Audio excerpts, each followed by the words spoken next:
Everyone, how are you? Good to see you. Are you all getting ready for Thanksgiving? Yes, no? Okay. Well, I will not do what the White House did yesterday and ask you to say what you're grateful for, but I would certainly welcome it.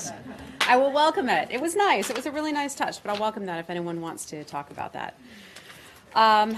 Okay, a couple pieces of news I want to go over before ready to take your questions today. And I have an announcement of a death of a family member of ours here at the State Department, and that is with profound sadness that the department announces the death of our retired ambassador, Howard Schaefer. Ambassador Schaefer served for 36 years in the Foreign Service, including as ambassador to Bangladesh and as political counselor in both India and also Pakistan. He served twice as the Deputy Assistant Secretary for South Asian Affairs. After retiring from the Foreign Service, Howard Schaefer went on to teach at Georgetown University's School of Foreign Service and served as a Director of Studies at the Institute for Diplomacy. He wrote several books on Pakistan and South Asia, and one he co-authored with his wife, Ambassador Teresita Schaefer, and that is now, in fact, used by the department in area studies course for diplomats who are assigned to Pakistan. Anyone, by the way, go to Georgetown School of Foreign Service here? No. Okay. Well, great school, nevertheless. Ambassador Schaefer was a generous mentor to generations of Foreign Service officers and is remembered by many in the building as a wise counselor and a true friend. An expert on South Asia, he influenced U.S. policy in the region both inside and outside the government for many years. We extend our deepest condolences to his family, including his wife, the former ambassador to Sri Lanka, Teresita Schaefer. Lastly, our Deputy Secretary, John Sullivan, returns today from a three-country trip to Africa. Yesterday, he was in Nigeria, where he led our interagency delegation to the U.S.-Nigeria Binational Commission, which is our annual high-level dialogue with the government of Nigeria. At the Binational Commission, Deputy Secretary Sullivan reaffirmed U.S. support for Nigerian leadership's fight against Boko Haram and ISIS, West Africa terrorist groups that continue to kidnap and kill innocent civilians and destabilize the Lake Chad region and fuel one of the worst humanitarian crises in the world. While there, he met with the Nigerian Vice President Yemi Osinbajo, Foreign Minister Geoffrey Onyema, interfaith and civil society leaders, human rights activists, and American and Nigerian business leaders. He emphasized that the U.S.-Nigeria relationship is both broad and deep, and we are committed to expanding our cooperation as we look to the future. The Deputy Secretary called for transparent and credible investigations into allegations of human rights abuses and mechanisms for accountability. He emphasized that fighting corruption and ensuring free and fair elections will make the government of Nigeria more accountable and better equipped to secure its citizens and grow the economy. Deputy Secretary also announced that through USAID, the United States will contribute an additional $45.5 million to support stabilization and early recovery efforts in Nigeria's northeast region. He also visited a U.S. an HIV/AIDS treatment center that was supported with U.S. assistance and met with UN Mission Nigeria employees and also their families. And finally, he announced a commercial and investment dialogue to further develop business networks with the country of Nigeria. And with that, I'd be happy to take your questions. Hey, Josh, you want to start? Sure, thanks, Heather. Why don't we stay in Africa since we were just there?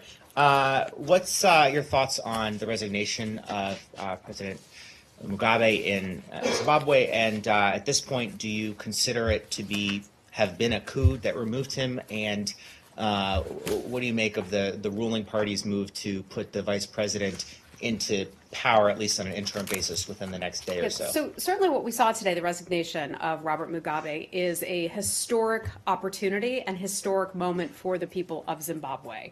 The people of Zimbabwe have firmly voiced their desire for a new era to bring an end to Zimbabwe's isolation and allow the country to rejoin the international community.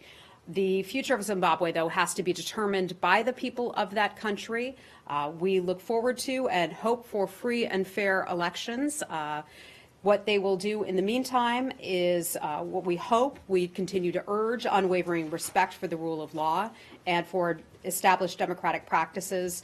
Whatever the short-term arrangements that the government may set up, we are not entirely certain just yet. But we anticipate that will lead to free and fair elections. Are there any changes to U.S. policy or assistance or other relationship with Zimbabwe that you're aware will be changing as a result of the way he exited power? Not that I am aware of. I can tell you that last year we provide $220 million or thereabouts in assistance to Zimbabwe. That was for their health systems, food, nutrition, democratic governance, and others. I'm not sure if that number or if that will change, but we're certainly looking forward to the future for Zimbabwe. Okay. Anything else on that? Can I change topics? Yes. Can you answer Josh's question about whether or not the U.S. government regarded his house arrest by the military last week as a coup, or not? Well, I think what we saw was impeachment proceedings had discussed that, and he made the ultimate decision to resign. So that's what I have. Those are the facts that I have before me. Those are the facts that I have to share with you. So you can't address whether or There not are it's a certain. coup. I'm not gonna take that bait. Okay. Anything else? Okay. Hi, Saeed. Hi. I want to ask you about the closure of the PLO mission in Washington, because the reason ostensibly is because, Congress somehow added to their appropriation bill a clause that says that the Palestinians undertake any effort to go to the, to threaten to go to the ICC, then they would shut down the office, But it's also, there's an element of, it's not clear, it's a bit cloudy, because, on the one hand, they say if they go into negotiations, then that office will be reopened.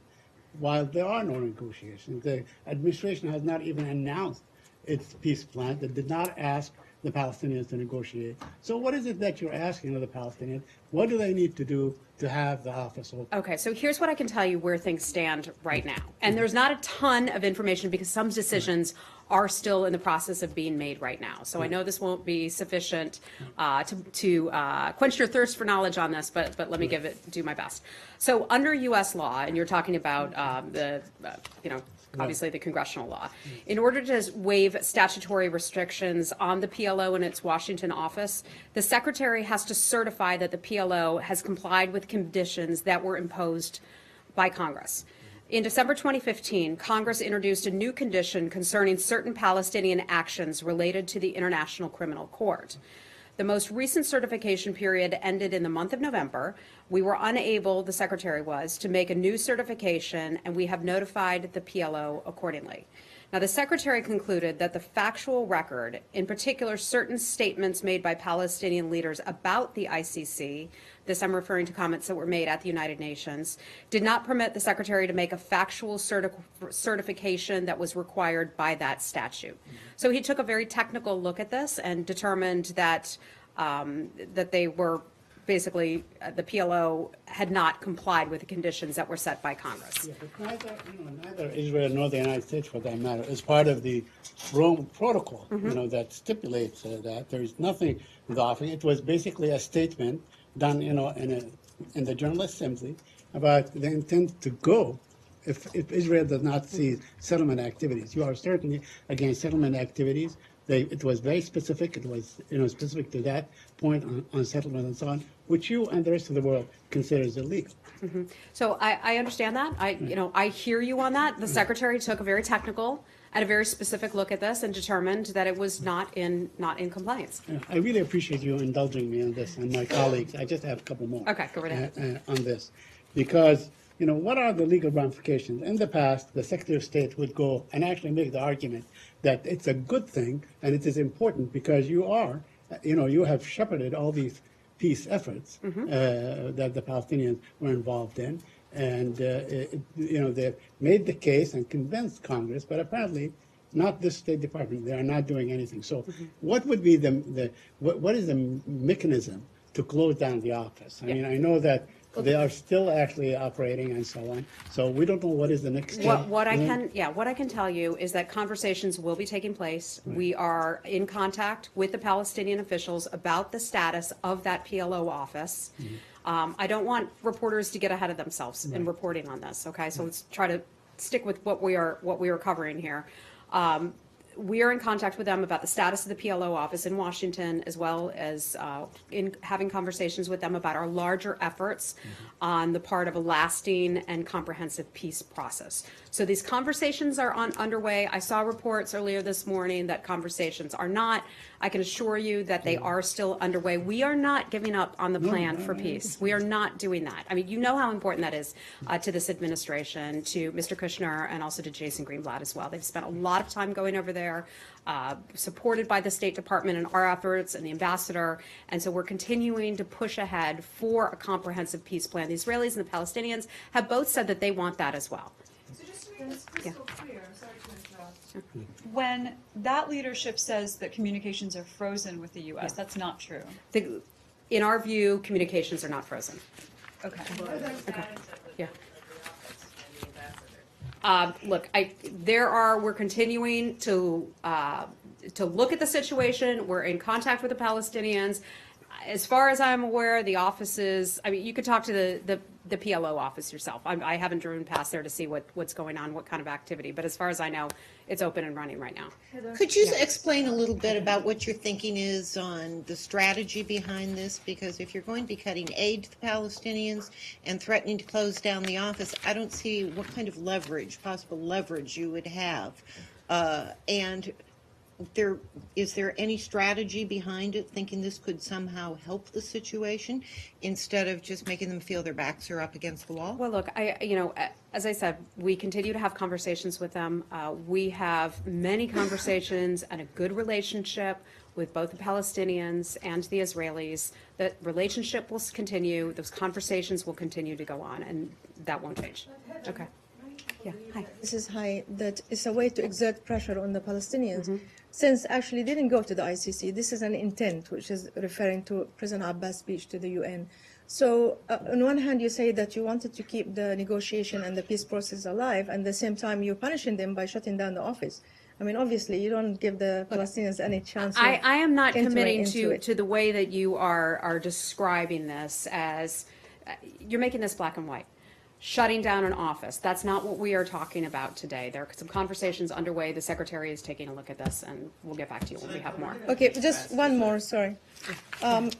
Was this decision taken in a close consultation with the White House? There were the State Department and the White House were in close consultation about this. It seems like the State Department, since this came out on Friday, hasn't been able to explain, is the office shutting down? Do they have to leave the office? When is it shutting down? And it's sort of like we're figuring that out. Wouldn't it have made sense to sort of get all that lined up before you announced that you triggered this? I'm not the strategist here, so there are other people who were involved in making some of those decisions. I know, I think we'd like for them to be able to keep it open.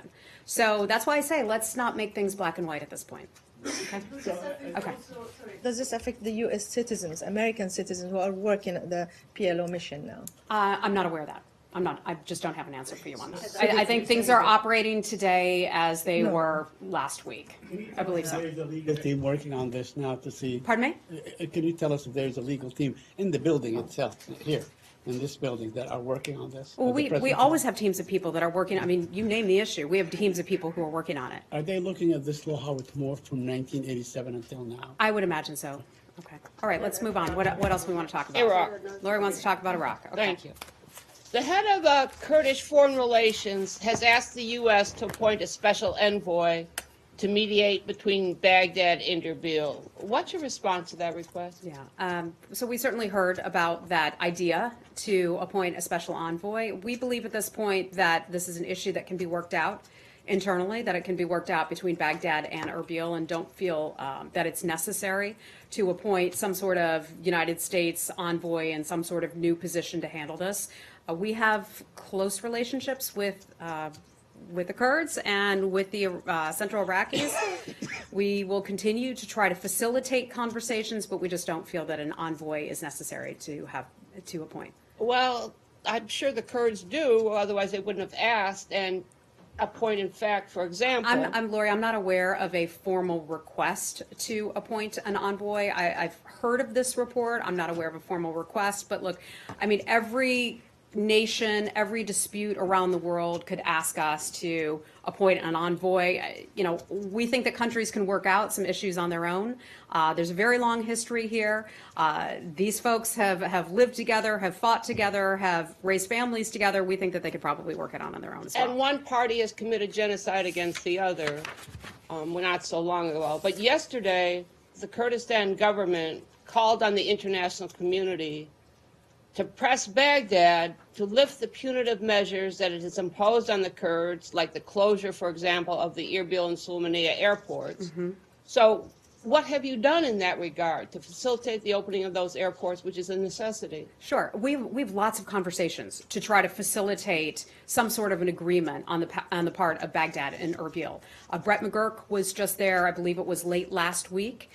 He met with both Barzani and also with the Prime Minister Abadi, both in Baghdad and in Erbil last week. He made calls over the weekend. Secretary Tillerson was on the phone over the weekend. He spoke with both Mr. Barzani and Abadi over the weekend. So, I mean, that's a very high level of support that we have trying to help facilitate things for things to improve in Iraq. I don't know that there's that much more that we can do, but we call on the government to sit down and have a conversation together and work this out. As a result of all that talking, has Baghdad made any commitment on when those airports will be reopened? You know, the last thing that I have on that is just we're going to work to continue to press for the opening of any remaining airports that are closed.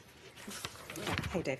Hi. The decision on the Palestinian mission, as you said, was a technical one made by the Secretary. Yeah. When the Secretary made a decision on whether to designate Iraq, Burma, and Afghanistan as not employing child soldiers, did he do so on a technical basis or on a political one? No, on a technical basis, really. He made the decision after considering, let me back up for a second. When these designations are made, there's a lot of information that comes in. It's information that comes in from NGOs, sometimes from Post, sometimes from the intelligence community, a lot of different, sometimes open source material. A lot of information flows in, and we take a look at all and try to make sure it's all accurate and credible.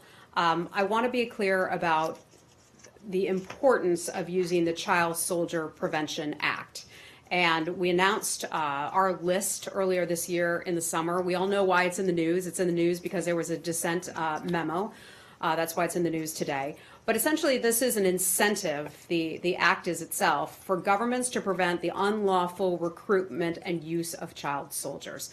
No one in the United States government likes the idea of the use of child soldiers. It is abhorrent, okay? We will not hesitate to designate any country as ineligible for assistance if a statutory standard for listing would be met in the future, okay? In June, the Secretary determined that there were 8 countries that met the statutory requirement to be identified under the Child Soldier Prevention Act. And let me list those countries, if I may. Democratic Republic of Congo, Mali, Nigeria, Somalia, South Sudan, Syria, Sudan, and Yemen. That's both South Sudan and Sudan. So those countries all were put on that list because we know that they use child soldiers. When it came to looking at Burma and also Iraq and also Afghanistan, the Secretary made the decision to not have those countries on the list because he considered the credibility of all the information that was available to him from all of those multiple sources. He reviewed all the facts and he felt that he made the decision to not have those countries on the list as justified pursuant to law. Now, as you know, well, maybe I should answer this one since it was yours. Did you want to ask this one? You go ahead and follow up before he... Question on the credibility thing. Yeah. Both the human rights report issued by the State Department and the trafficking report, I believe, argued that they do use and recruit child soldiers.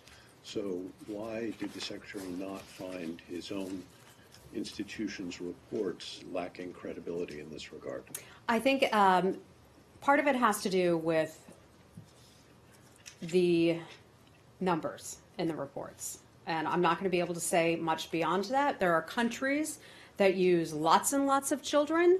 There are countries where, just as a general matter, where you may have heard from one source among the many sources that I mentioned, where maybe one source might say that they heard a child had been a border guard. I'm just making that up, but something of that sort. And if we can't corroborate that information and it's and it is a child who's listed under a certain government, that government wouldn't necessarily make the list. If we can't back up that information, if it is a report that only lists, one or two, the belief was on the Secretary's part to not put those types of countries on this list. Isn't one too many? It's a good question. That's a fair question. Look, I can tell you that he took a technical look at that, and that's the decision he made. The reason He's that I asked, recently visited the three capitals concerned. I'm sorry? He's recently visited the three capitals concerned, Kabul, Baghdad, Right. and Naypyidaw. Did he bring up this issue with the leaders of those countries? I think I'm not sure what. I don't have the entire readout of the meetings in Afghanistan and also in Iraq. As you well know, I was not there. In the meetings in Burma, there are huge issues to be discussed. Not that this is not important, okay? But some of the things that they have to do is talk about the biggest issues at hand, and that is the more than 600,000 Rohingya who've been forced to flee that country because they've been pushed out, because women have been raped, because children have been killed, and all of that. You know the story.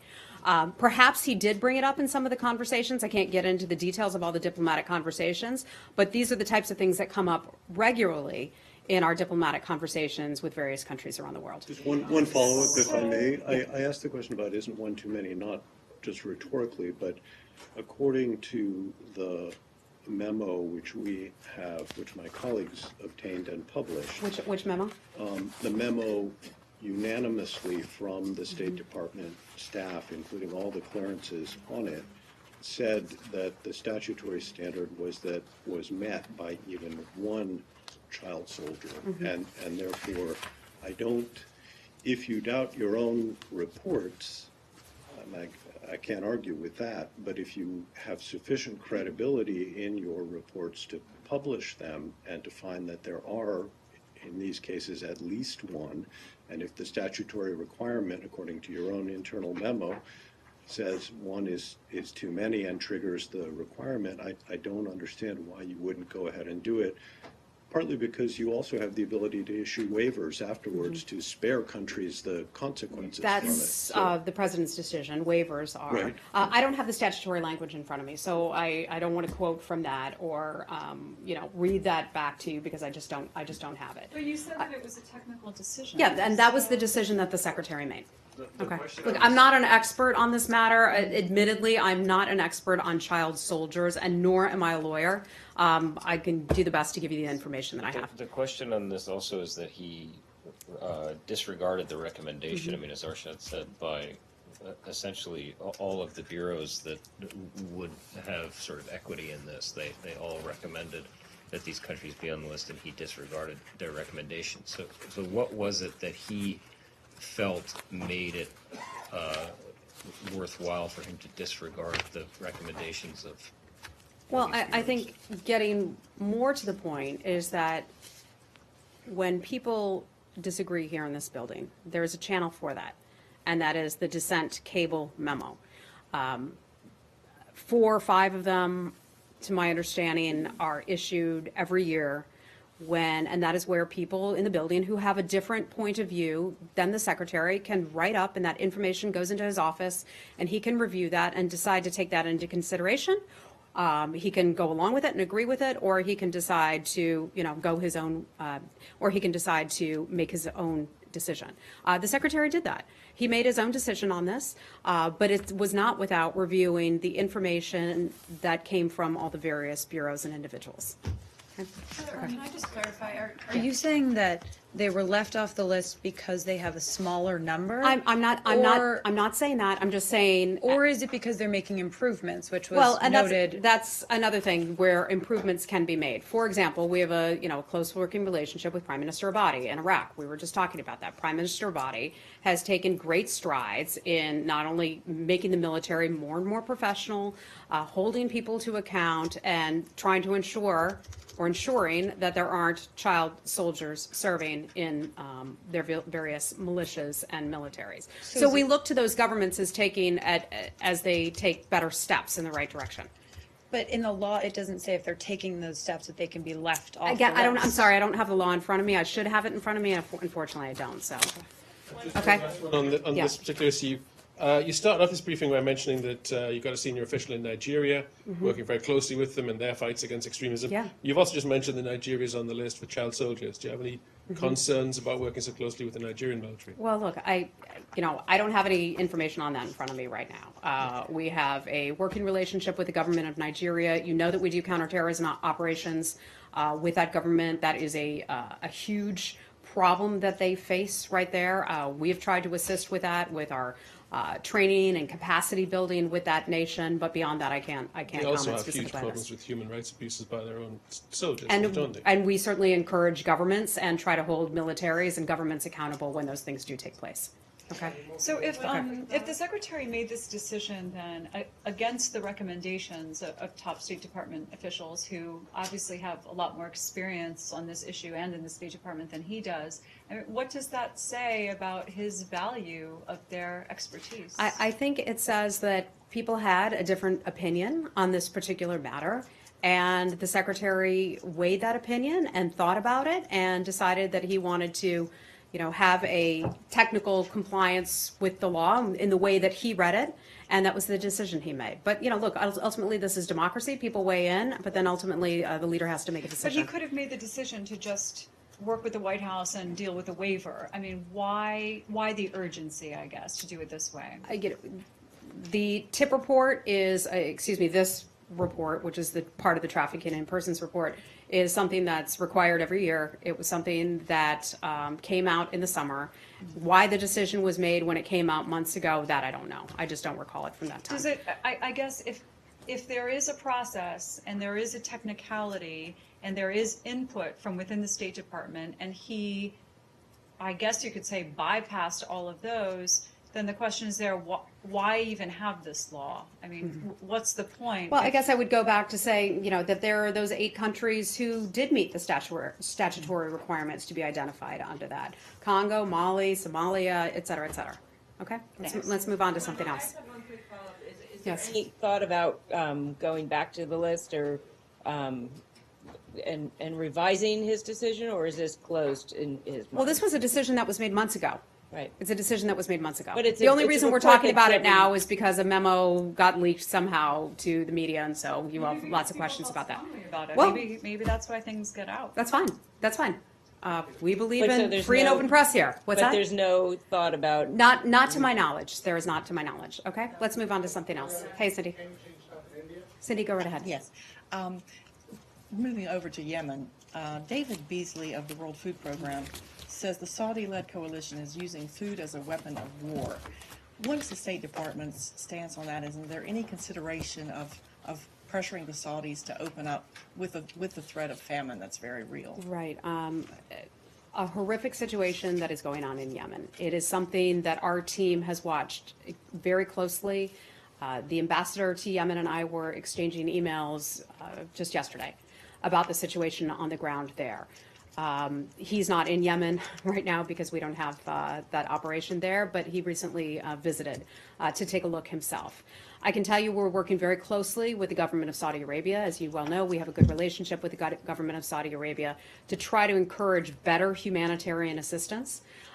We recognize the food and the aid and the supplies that are needed in Yemen. The government of Saudi Arabia has assured us that all the ports under control of the government of Yemen have been opened to humanitarian aid and access. We have concerns, certainly, that that's not moving quickly enough. I mean, you saw the pictures on 60 Minutes, many of us did, about the dire situation, especially for young children, and how terrible that is. So we'll continue to have conversations, and those conversations, I can assure you, are happening between our government and the government of Saudi Arabia to try to facilitate better and faster humanitarian assistance. Okay, anything else on Yemen? Okay. Thank you, Heather. As you know, yesterday President Trump announced that the designation of North Korea as a state sponsor of terrorism. What is the State Department's action on this? So the Secretary, as you all well know, and you saw and heard from him yesterday, designated North Korea as a state sponsor of terror. It's a question that you have asked a lot. Yeah. You've been bugging me every day about that one. Is that going to happen? When is that going to happen? Yes. So the Secretary announced that. It involves a couple of things. As you know, The United States has put a series of sanctions on North Korea. We've been involved in a series of secondary sanctions as well. The United Nations has taken its steps in passing and then implementing sanctions from the UN Security Council. We've had our maximum pressure campaign where we're asking governments all around the world to do their part to choke off the money supply that goes into North Korea. All that we view as successful. The Secretary was happy to be able to announce some other countries just yesterday that are taking new steps to choke off that money supply. I believe it was Malaysia and a few other Asian countries that have stepped in, that are doing more. Deputy Secretary Sullivan was just in Sudan, where the government of Sudan has now said that they will stop buying military weapons from North Korea. We look forward to them adhering to that commitment, and we're very pleased to hear that. Sanctions can be put in place. You saw some come out from additional sanctions can be put in place. You saw that come out from the Treasury Department earlier today. So all of these things, sort of working in harmony, we believe are having an effect. Part of what this does, it further isolates North Korea. North Korea is certainly a pariah state. We wish that weren't the case. But I think it brings the international world, it calls attention to the horrific things that North Korea has been engaged in, and it calls to the attention, calls to the world that level of attention to it. When we call a country a state sponsor of terrorism, that means something. That means something. People will notice, and we believe that that's just another part of the overall campaign. Now, the reason it was done was because of efforts, activities on the part of the North Korean government and assassinations.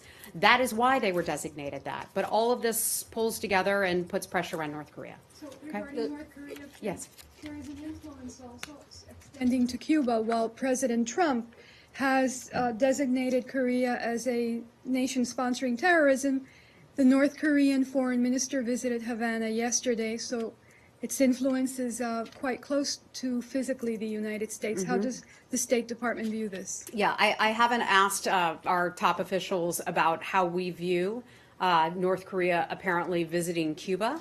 They're certainly welcome to fly to Cuba and have conversations with the Cuban government. I'm just not aware of any conversations that we've had with the Cuban government about that. Okay. Anything else? Anything else on North Korea? Okay. Special envoy from China and Xi Jinping's Jong is a special envoy to North Korea. He didn't meet Kim Jong-un. What did you feel? The special envoy from China did what? Did not meet Kim Jong-un. Okay. So, what do you? I would have to refer you to that government to answer that question.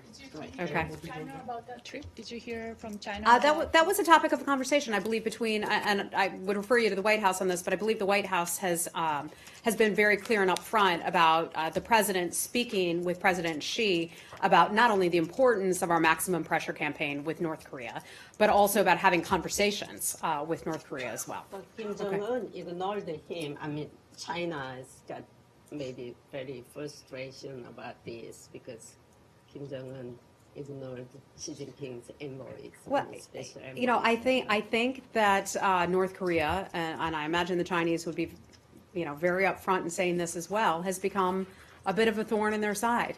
So, just leave it at that. Go ahead. Okay. Communicate with China after. Pardon me? So this building didn't communicate with China after Chinese envoy is back from North Korea yesterday. Not that I'm aware of. I could check with our people. Hey. So, Heather, you were talking about the maximum pressure campaign and how the Secretary was mentioning Vietnam, Malaysia, Singapore, Philippines, Sudan yesterday. Thank you. You've got the list. Can you speak more on how many countries have agreed to put additional diplomatic and economic pressure? Sure. After, as of about a month and a half ago, don't quote me on the exact date, but about that time frame, it was at least 20 countries around the world that had done different things with that maximum pressure campaign. Now, that would exclude countries being involved in UN Security Council resolutions and various sanctions, but just countries that we've had conversations with alone, where we have said reduce the size of the number of North Korean guest workers in your country, reduce the footprint of their embassy, kick out North Korean guest workers, that type of thing. So as of a month and a half ago, it was around the number of 20. So is that Who have taken actions? Yes. Yes. Okay. Hi, Alhan. Hi. Okay. Hold on. Turkey. We're going to Turkey. Okay. Okay. Ilhan, do you mind if I just one last one on North Korea? Okay. The sanction Treasury Department announced today includes 4 Chinese companies. Have you talked to China about this sanction ahead of time? And also, Chinese Foreign Ministry seems they cast doubt on President Trump's announcement yesterday. Are you concerned this may jeopardize your talk and to put pressure on North Korea with China's help? I don't think it jeopardizes anything. Look, I think the world has come together behind this issue, recognizing how destabilizing the activities are on the part of Kim Jong-un's regime. We have a good relationship with China. That's not going to change because we've made this designation. The secretary looked at the facts behind the case, looked at the intelligence behind it, and made the determination that they're a state-sponsored terror. Has the secretary informed China before the announcement yesterday? We have a close relationship and close conversations with them very often. I'm not sure if we called them to send them this message ahead of time. That I just don't have the answer to. Okay, Ilhan, go right ahead. On Turkey, there is a gold trader whose name is Reza Zarrab, who has been arrested for over 18 months, and his trial is about to start next week. It's a judicial process, but Turkish President Erdogan and many of leading figures from the governing party have been talking about it. And just today, Turkish President said this is a plot against Turkey. And he said that this case, something cooked the same trick up in the United States as it happened in 2013 in Turkey. There's a corruption case. Are you trying to cook a plot against Turkey? What's your response? We've heard that story, that old same song and dance from Turkey before, and I would have to give you the same answer. Last time they accused us of trying to foment some sort of a coup, and I would say that is ridiculous. We are not engaged in that. Anything related to that particular case, I just have to refer you to the Department of Justice. Okay. Turkey is a NATO ally. At what point do these sort of statements and this war of words, I mean, you yourself said this was ridiculous. At what point does that lead the U.S. to sort of reassess its relationship and its alliance with Turkey and set out some sort of change in that relationship? Well, as we've seen this year, there are some countries where we have, different. Our relationship with these countries can ebb and flow sometimes. You have like a marriage. You have a good day and sometimes you have a bad day, right? Okay. And so somebody may say something that later they regret saying. They are a NATO member. They are a valued ally of the United States. We have had a strong relationship with Turkey, but really just making comments about the United States trying to foment a coup is just simply ridiculous. And I think they recognize that as well. Okay. Racial discrimination. A report. You issue a periodic report on racial discrimination, and you submit it to the UN. It was due yesterday, I believe. Do you know This is a State Department product. Yes. Okay. I'm sorry. I'm not aware of that report that you just mentioned. I will ask our folks and see what the status of that is. We've got to wrap it up soon. Okay, we'll go to Russia. Was the secretary on this call between Trump and Putin today? My understanding was yes, he was. Okay, and what can you say about what was discussed there and what came out of the prior conversation between Trump and Assad? So, Michelle, unfortunately, a lot of this I'm going to have to refer you to the White House on because it's ultimately the president's call. Well, can you say what the secretary thought of this call? What did he take away from it? Yeah. So, look, the president has, things are obviously complicated with Russia. I mean, we've all seen that picture where he's hugging Bashar al-Assad. Where President Putin is that. You know how we feel about the chemical attacks that were launched on innocent civilians in Syria. I think we all feel the same way about that as human beings and certainly as Americans as well. I think that hug is proof that Vladimir Putin bears a certain responsibility for trying to help out Syria, for trying to get Bashar al-Assad to, trying to get that government to put pressure on Bashar al-Assad so they don't do something like that again. We strongly support the Geneva process and the Geneva talks. We've not backed away from those. I think the president's call today and the readout for the call will have to just speak for itself. I don't want to speak on behalf of the president, but I think it is very clear what was outlined, what that conversation was that was had in that readout today. Okay, I've got to leave it there, you guys. I'm sorry, I've got to go to a meeting. Thank you. Yep. The state of Nebraska's decision to approve a different route from the one that state studied trigger a new review by state, or does it not require I a think review? that's something we can't comment on because it's all under it's all in the courts right now. So I don't have anything for you on that. Yeah. Okay.